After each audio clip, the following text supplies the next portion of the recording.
After Diana's death, the palace did not only mourn, it controlled.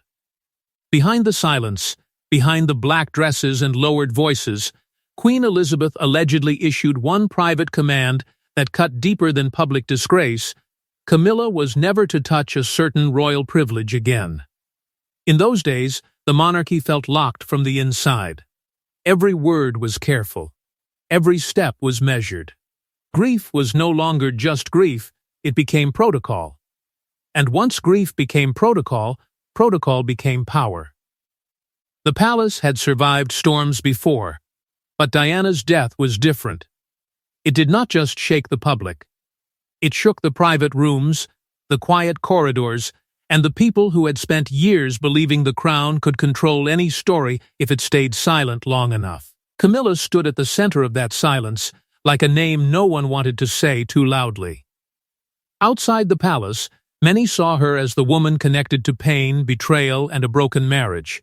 But inside the royal world, the feeling was even colder. She was not only disliked. She was treated as a dangerous reminder of everything the monarchy wanted buried. Her presence could bring back headlines, anger, and questions the family was desperate to escape. And that was why Queen Elizabeth's alleged order was not soft. It was calm, private, and final. The ban was said to be simple, but its meaning was brutal. Camilla was not to wear, ask for, or be quietly offered access to certain jewels linked to Diana, the Queen Mother's old symbols, or anything that carried the weight of senior royal acceptance. This was not about sparkle.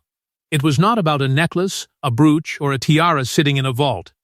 It was about status. It was about who belonged. It was about who could be seen as family and who still had to stand outside the locked door. For Camilla, that line cut deep. Because in royal life, jewels speak when people refuse to. A borrowed piece can say forgiveness. A famous stone can say approval.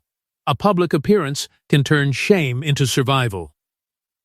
But the Queen understood that too well.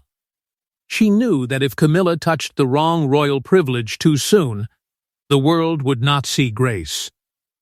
It would see Diana being replaced.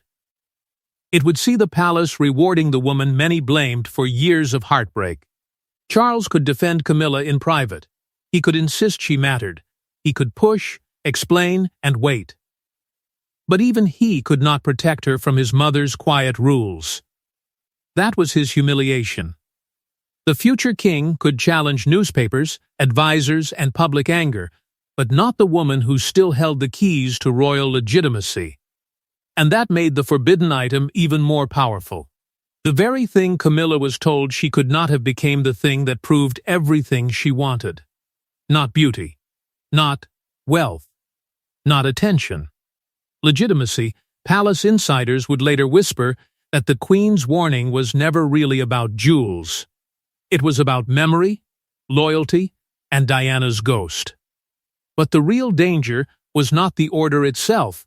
It was what Camilla believed the order truly meant. In royal life, diamonds are never innocent. A necklace can mean approval. A brooch can mean inheritance. A tiara can announce power without a single word spoken. And the forbidden piece Camilla was allegedly warned away from carried a message the palace could not afford to send. It was not only locked away because it was rare, it was locked away because it carried a story. In the royal world, jewels are never picked the way ordinary people choose clothes. They are approved. They are handed down. They are allowed. And when one woman wears a certain piece, the whole country is meant to understand what the palace is saying. That was why this ban had teeth. The forbidden jewel was not just a beautiful object from an old collection. It was a symbol of acceptance, and acceptance was the one thing Camilla still did not fully have. Behind palace doors, the vault was more than a room of diamonds and gold. It was a silent record of power, pain, marriage, duty, and loss. Every piece carried a name. Every stone had passed through hands that mattered. Some jewels reminded people of queens who had held the nation steady. Some carried the soft power of the Queen Mother. And some were tied, in memory if not in ownership, to Diana, That made them dangerous. Because Diana was gone, but she had not disappeared. She lived on in photographs, in old interviews, in the public's grief, and in the way people remembered her face beneath royal jewels that seemed to make her both trapped and untouchable. For Camilla, that shadow was impossible to escape. She could sit beside Charles. She could be defended by him. She could be slowly brought closer to royal life. But one thing remained clear. She was not yet allowed to carry the signs of full approval. And that wounded her more than anyone outside could understand. She did not simply want sparkle. She wanted proof that the years of shame had ended. She wanted proof that exile was over. She wanted proof that the palace no longer saw her as a scandal waiting to explode. But Queen Elizabeth allegedly understood the danger before anyone else dared to say it. If Camilla wore the wrong piece too soon, the public would not see healing. They would see replacement. They would see Diana's memory being pushed aside by the very woman they had blamed for so much heartbreak. One jewel could turn sympathy into anger. One royal gesture could reopen every wound. The Queen knew that a crown can survive many things, but it cannot survive looking cruel at the wrong moment. So the palace split in silence. The old guard wanted the jewel kept away, guarded like a secret too painful to touch. Charles's circle wanted Camilla moved forward, step by step, until the public had no choice but to accept her. And trapped between them was Camilla herself, close to power but still outside its warmest light. The jewel became a battlefield, not between women alone, but between memory and power. And as the palace tried to keep the jewel buried in silence, Charles began to test how far his mother's authority still reached. Charles had waited years for Camilla to be accepted. But after Diana's death, acceptance became almost impossible. Every move was watched. Every gesture was judged. And when the Queen's private band stood in the way, Charles faced a choice: obey the crown or protect the woman he refused to lose. For Charles, the ban was not just another palace rule. It felt personal. It reminded him that even as heir to the throne, he could not control the one story that mattered most to his heart. Camilla was close, yet still kept at a distance. She could be part of quiet plans, private conversations, and careful future steps, but she was still not allowed to stand fully inside the royal circle. The palace might use patience as strategy, but for Charles, patience felt like punishment. He had already spent years trying to defend her from the outside world. Now he had to defend her inside his own family. And that was a different kind of battle. He could not shout. He could not force. He could only push gently, one controlled move at a time. A private appearance here. A careful introduction there. A small gesture placed before the public like a test. Nothing too sudden. Nothing too proud. Nothing that could make the nation feel Diana was being erased. But the forbidden jewel remained the wall he could not move. Other things could be discussed. Timetables could shift. Invitations could be managed. But this one symbol was different. Queen Elizabeth allegedly saw it as too dangerous, too emotional, too loaded with meaning. To Charles, the ban seemed temporary, a hard rule made during a painful season. To the Queen, it was protection. Protection for the crown. Protection from outrage. Protection from a public still grieving a woman they believed had been wounded by the very system now trying to move on. That difference created a cold pressure inside the palace. Charles believed time should soften the rules. The Queen believed time had not done enough. And Camilla was trapped in between, exposed in a way few people could understand. She was accepted enough to be discussed as part of the future, but not accepted enough to receive the symbols of that future. She was close enough to be useful in a long royal plan, but not close enough to be honored openly. That kind of half-acceptance can feel worse than rejection, because it offers hope with one hand and shame with the other. Charles's advisers warned him carefully. If he pushed too hard, they said, he might not save Camilla's image. He might destroy it. One wrong move could bring back every old headline. One royal jewel could become proof, in the public mind, that Diana had been replaced too quickly and too coldly. Charles wanted to rewrite the story as one of love that had survived pain. But the nation still remembered Diana as hurt, lonely, and betrayed. And memory, once it belongs to the public, is almost impossible to command. Still, Camilla watched. She listened. She learned the shape of the ban and the silence around it, and slowly a painful truth began to settle inside her.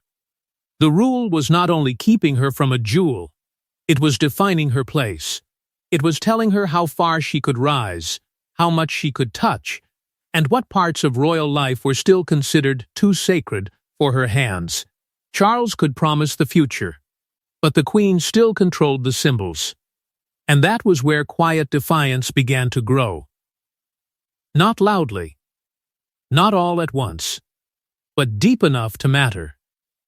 Because once Camilla understood that permission might never come freely, the forbidden thing became more than a royal object. It became a test of whether the palace would ever stop seeing her as the scandal and start seeing her as the woman Charles had chosen.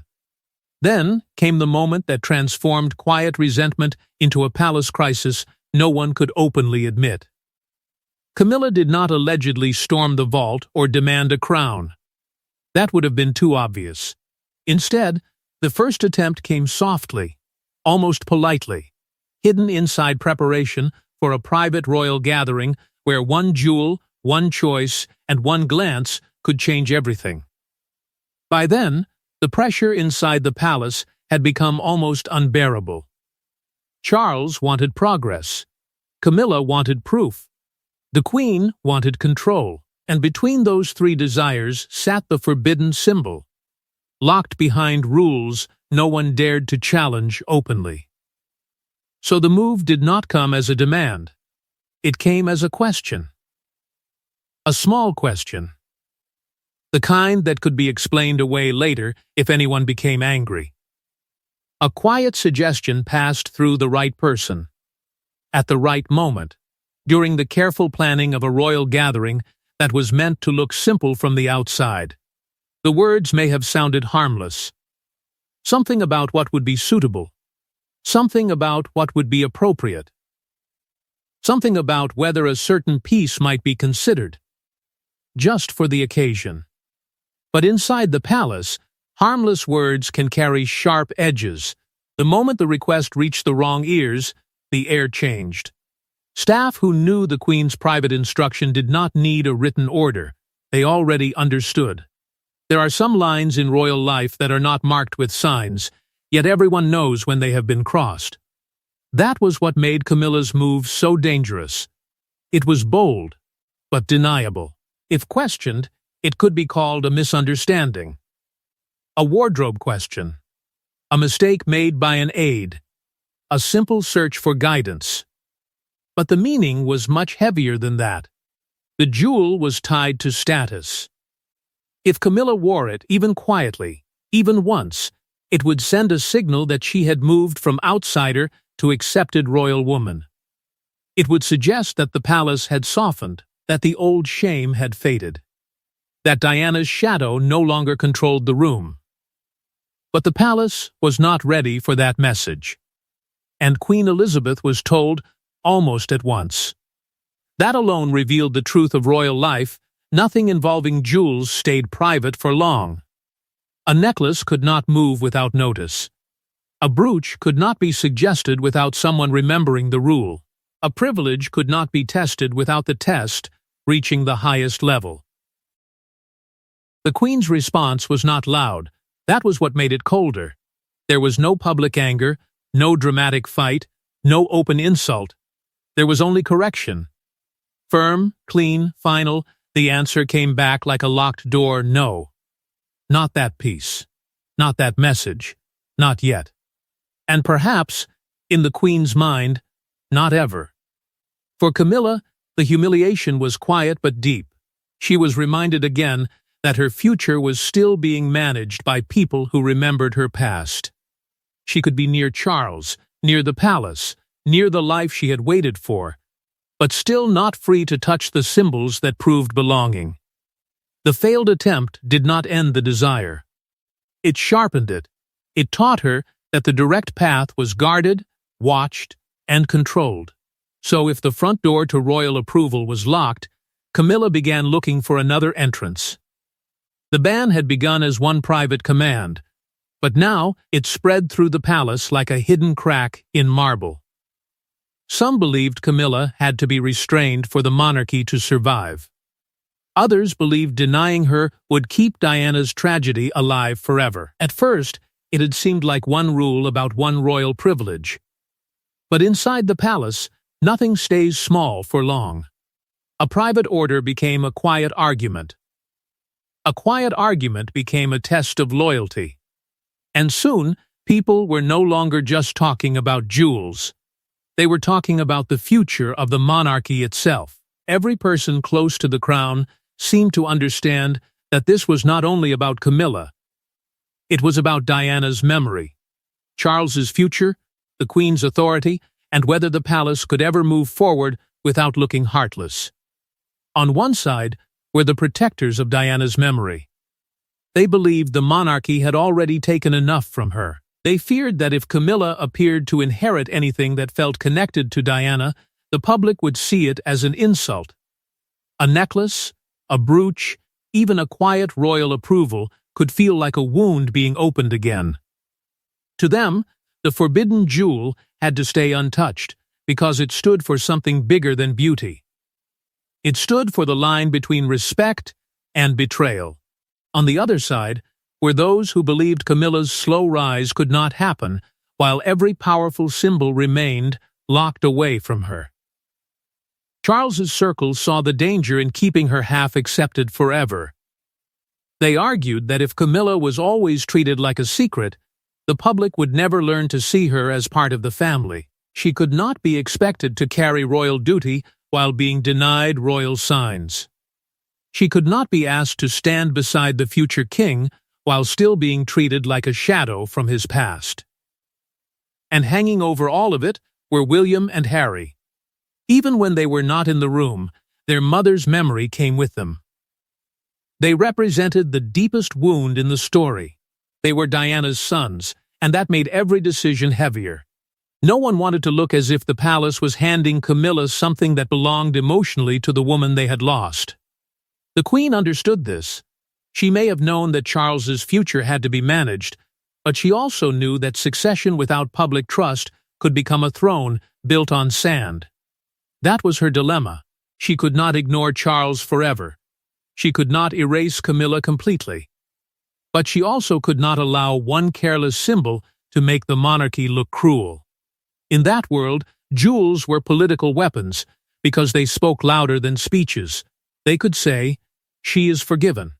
They could say, "She belongs." They could also say, "Diana has been replaced." And that was the message the Queen feared most. Whispers began to move through the palace that Camilla was being tested, not in public, not with written instructions, but through limits. Could she wait? Could she accept being held back? Could she live near power without reaching too quickly for its brightest symbols? To the Queen's side, the test was necessary. It would show whether Camilla understood duty, whether she could carry the weight of royal life without letting personal hurt become public damage. But Camilla heard a different message. To her, the ban did not feel like protection. It felt like punishment. It felt like the palace was asking her to pay forever for a past everyone else was trying to manage and survive. She had endured public dislike, private judgment, and years of being spoken about like a problem instead of a person. Now, even when the path forward seemed close, the crown still held back the one thing she wanted most, proof that she was no longer outside the gate. And punishment, when wrapped in pearls and protocol, can become more dangerous than open war. Every royal scandal has a moment when private tension becomes visible. For Camilla, That moment allegedly arrived on a night designed to look harmless. No speech, no confrontation.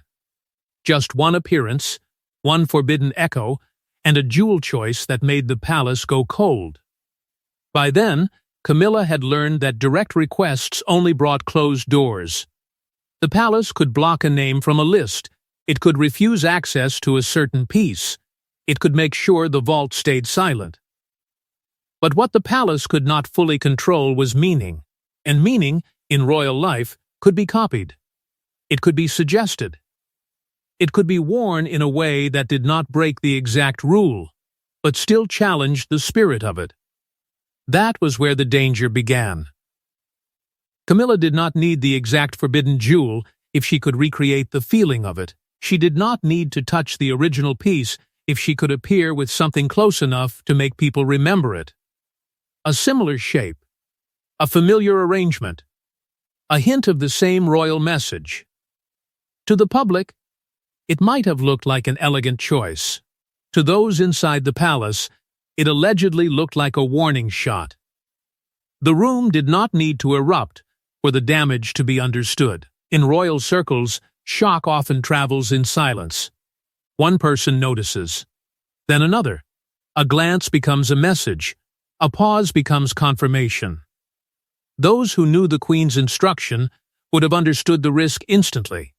Camilla had not simply dressed for an occasion. She had stepped close to a symbol she had been told to leave alone. And that made the moment almost more powerful than open defiance.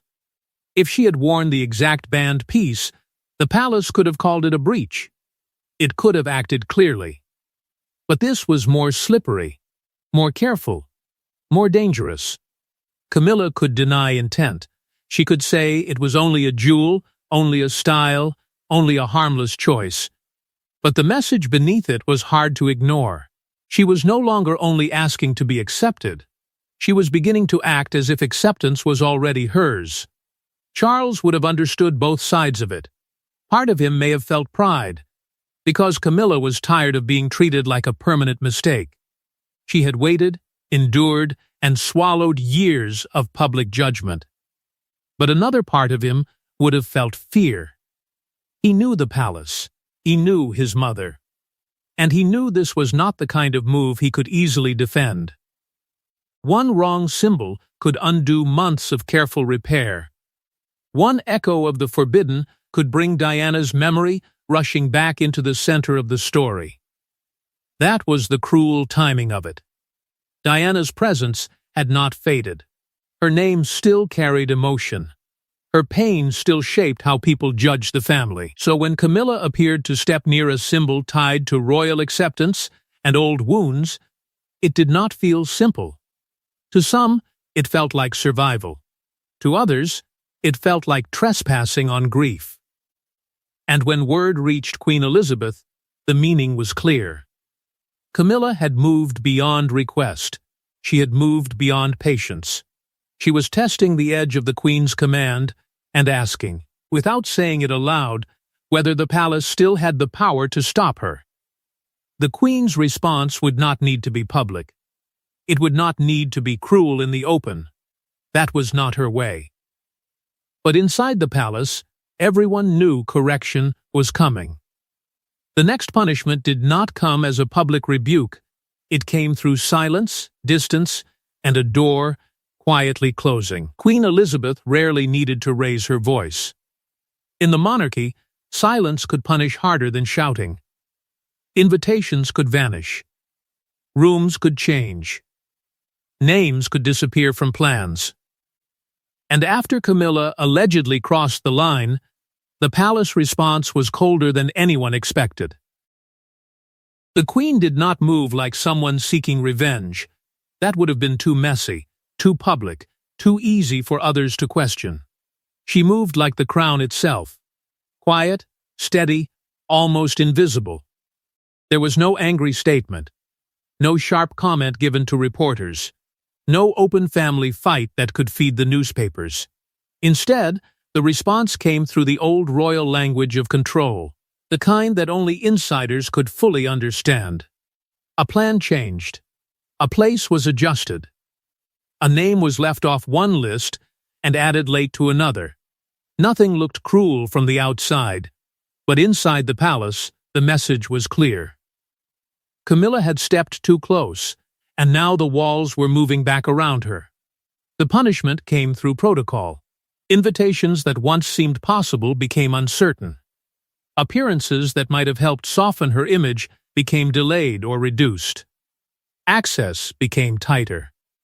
Questions about jewels were handled with extra care. People who once spoke casually about future arrangements now chose their words slowly. Every small decision reminded Camilla that the queen did not need to embarrass her to control her. She only needed to slow her down. That was the deepest humiliation. Camilla had believed she was moving forward, even if slowly. She had believed that each careful step brought her closer to a secure place beside Charles. But now she saw the truth. Every step could be reversed. Every privilege could be paused.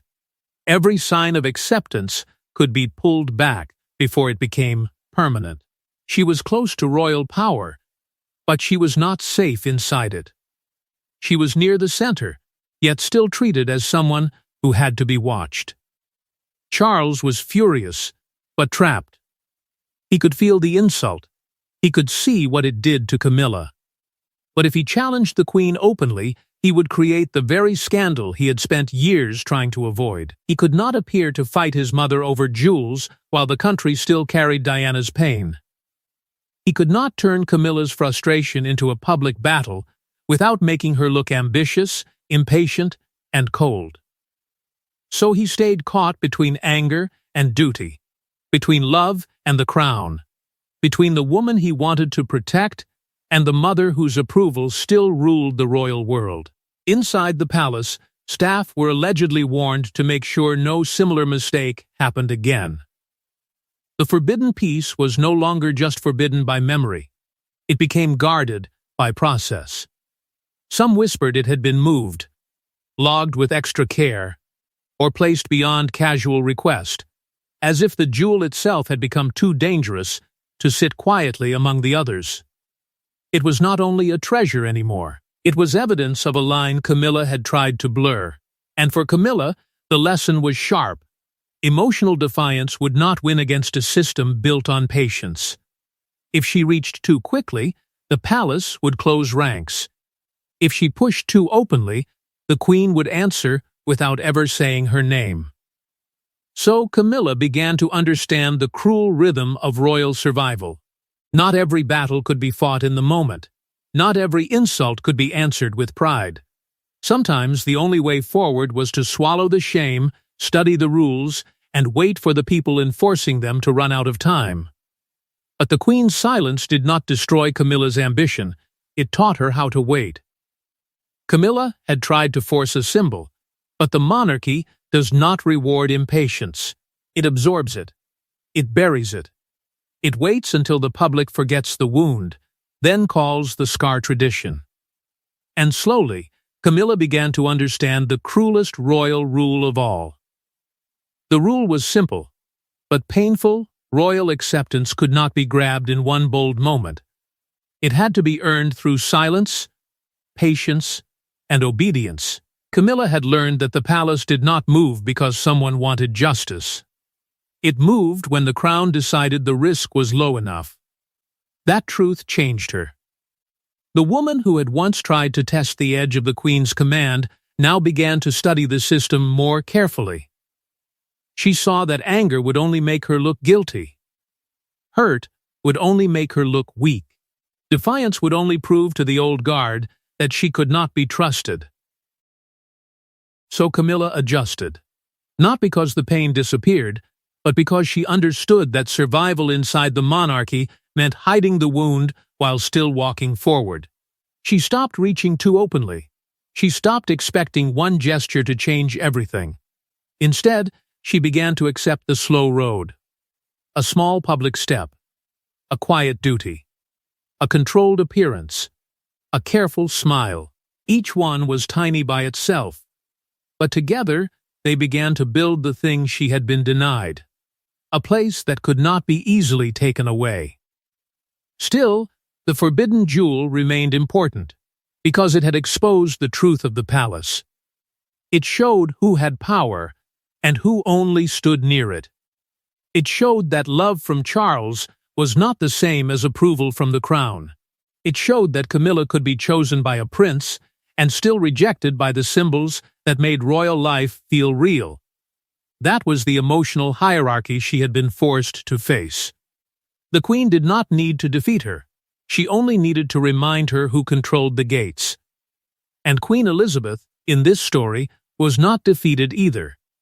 She was strategic. She did not need to erase Camilla forever. She only needed to slow her rise until it no longer threatened the monarchy's survival. She allowed the future to open little by little, but only when the timing served the institution. Not Camilla's pride, not Charles's desire, not the need to heal old pain. The crown came first. Always, that made the ban more than punishment. It became a test of submission, timing, and control. Could Camilla wait without appearing bitter? Could she accept limits without forcing a crisis? Could she stand beside Charles while Diana's memory remained the invisible standard she would always be judged against?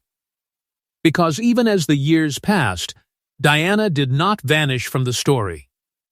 She remained in the public heart, in the sons she left behind, and in the silence that fell whenever Camilla came too close to something people still connected with her. This was the cruelest part.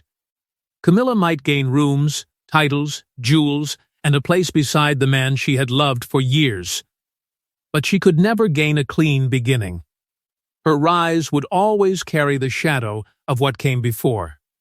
Every sign of success came with a reminder of suffering. Every step toward acceptance carried the weight of another woman's pain.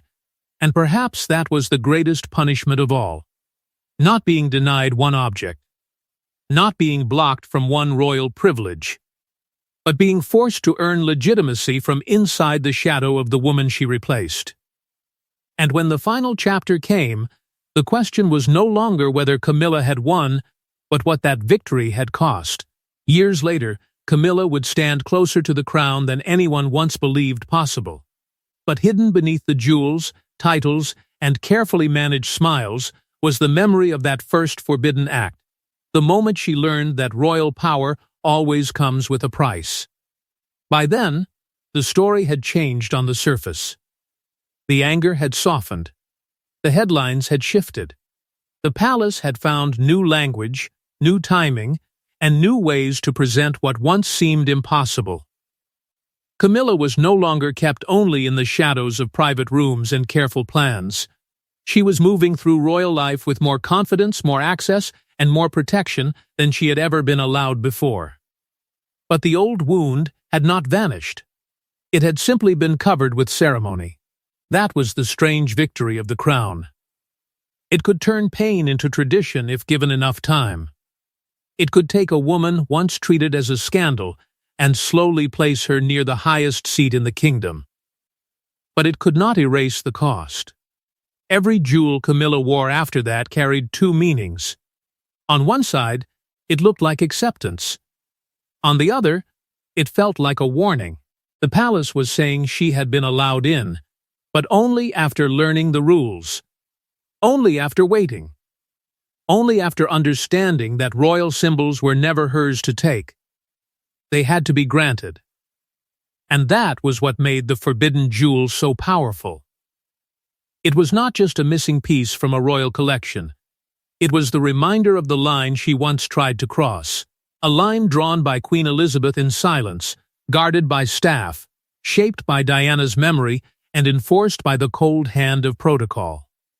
Even if Camilla later gained rooms, honors, titles, and jewels, that first denial remained buried underneath it all, like a secret no crown could fully hide. The palace may have opened doors for her, but it never gave her a clean beginning. Diana's shadow still stood in the story. It followed every comparison, every public appearance, every moment where Camilla seemed to step into a place the people once connected with someone else. That was the emotional price. Camilla could rise, but she could not rise without reminder. She could be accepted, but not without history. She could win, but not without the world remembering who had suffered before her. And perhaps Queen Elizabeth understood that better than anyone. Her alleged ban was not only about stopping Camilla from wearing one thing. It was about controlling the speed of forgiveness. It was about making sure the monarchy did not look like it had rewarded pain too quickly. The Queen knew that the public could accept many things over time, but it could not be forced to forget Diana on command. So when Camilla finally stood closer to power than anyone had expected, the victory did not feel simple. It felt heavy. It felt earned, but also haunted. The very symbol she once wanted had become proof of how much she had been forced to swallow. The jewels that glittered around her did not only speak of status. They whispered of waiting, humiliation, strategy, and survival. And somewhere inside that long royal climb, the forbidden peace remained the clearest symbol of the whole story. Maybe it stayed locked away because it was too precious, or maybe it stayed untouched because it told the truth too clearly. It reminded the palace that power is not only given through crowns and titles.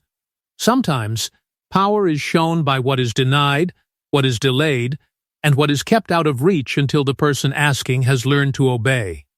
In the end, Camilla may have gained the place many thought she would never reach. But that place came with a shadow. It came with Diana's memory. It came with the Queen's silence. It came with the knowledge that one forbidden royal privilege had once measured exactly how far she was allowed to go. So the final question is not only whether Camilla broke the Queen's ban because she wanted a jewel. The real question is whether she wanted proof that the palace could no longer deny her. And if that proof finally came, did it bring peace, or did it only reveal how much of herself she had lost to get there? And that is why one forbidden royal symbol became more than a palace secret. It became the hidden measure of Camilla's entire climb toward the crown. Thanks for watching. If you enjoyed this royal mystery, subscribe for more dramatic stories about the British monarchy, hidden power, forbidden jewels, and the secrets the palace never wanted told.